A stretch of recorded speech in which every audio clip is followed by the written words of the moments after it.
Il n'est pas aisé de prendre la parole en français après que tout le monde se soit exprimé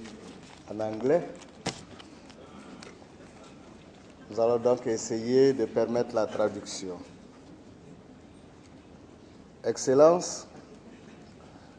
Monsieur Lamine Jobarté, ministre de la Justice de la République de la Gambie, représentant ici le président de la République de la Gambie, Honorable Madame la Présidente de la Commission africaine des droits de l'homme et des peuples, Excellences, Madame Catherine Dupe-Atoki, Excellences, Messieurs les ministres, chefs de délégation des États partis à la Charte africaine des droits de l'homme et des peuples, Honorables Mesdames et Messieurs les commissaires, Messieurs les représentants des commissions de l'Union africaine et de la Cour africaine de justice, Mesdames et Messieurs les délégués des États partis à la Charte africaine des droits de l'homme et des peuples,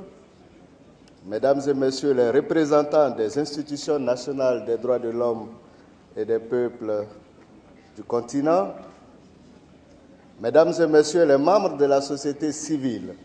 engagés pour la promotion et le respect des droits de l'homme sur le continent, Mesdames et Messieurs des médias, Mesdames et Messieurs,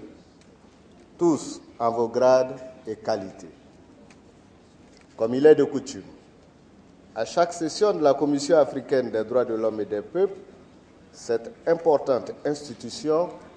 donne aux États partis à la Charte africaine des droits de l'homme et des peuples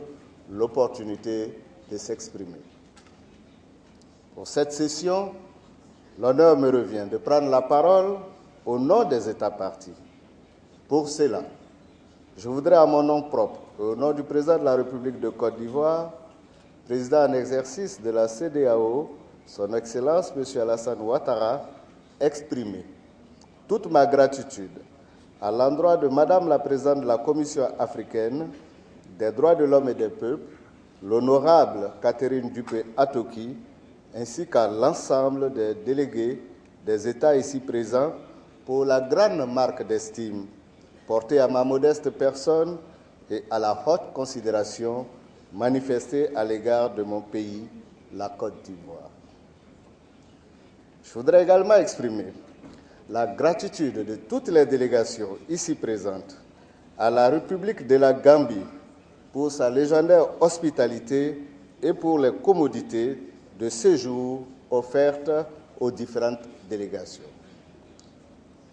Excellence, Monsieur le ministre de la Justice, veuillez traduire à son Excellence, Monsieur le Président de la République de la Gambie, tous nos remerciements. Honorables commissaires, Mesdames et Messieurs, au moment où je prends la parole, de nombreux Africains s'interrogent toujours et encore sur l'existence des droits de l'homme sur notre continent.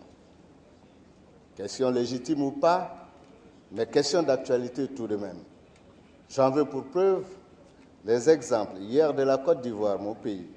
de la Guinée-Bissau et du Nord Mali, et aujourd'hui la situation de la Centrafrique qui atteste que le combat pour les droits civils et politiques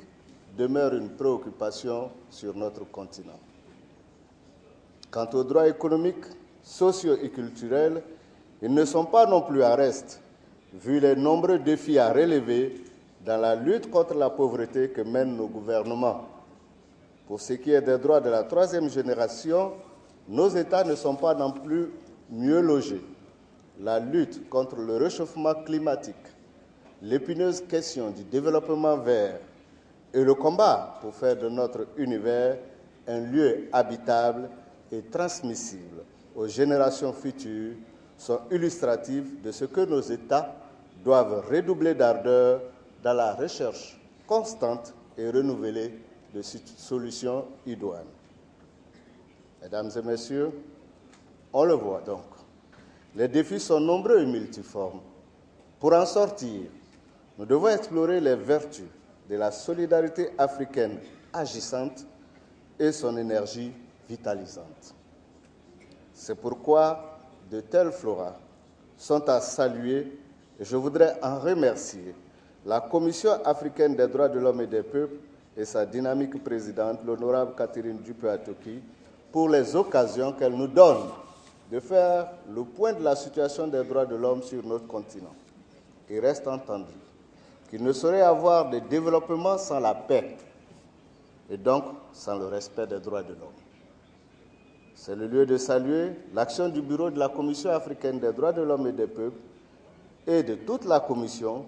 qui lutte sans merci et avec efficacité pour la promotion et la protection des droits de l'homme sur notre continent. Beaucoup reste à faire, certes, mais il faut reconnaître que beaucoup a été fait en 25 ans d'existence de cette commission. Pour les États partis, il leur incombe de continuer les efforts visant à offrir à leur population de meilleures conditions de vie dans le respect de leur dignité d'être humain. Cela est un impératif auquel aucun gouvernement ne pourrait se dérober s'il ne veut guère trahir son serment envers son peuple. Et la Commission africaine devrait travailler à aider les gouvernements à mieux protéger et promouvoir les droits de l'homme sur notre continent. Mesdames et messieurs, je ne saurais terminer mes propos sans faire un clin d'œil à nos gouvernements pour que des moyens conséquents et adéquats soient apportés à la Commission africaine des droits de l'homme et des peuples qui, en dépit, je le sais, de ses modestes moyens, fait déjà du bon travail, comme je l'ai indiqué plus haut. Il nous appartient de l'aider et nous devons pouvoir le faire, sinon nous trahirons le serment des signataires de la Charte africaine des droits de l'homme et des peuples qui ont pris une décision courageuse le 27 juin 1981 à Nairobi et qui entendait ainsi offrir à l'Afrique un mécanisme de protection des droits des citoyens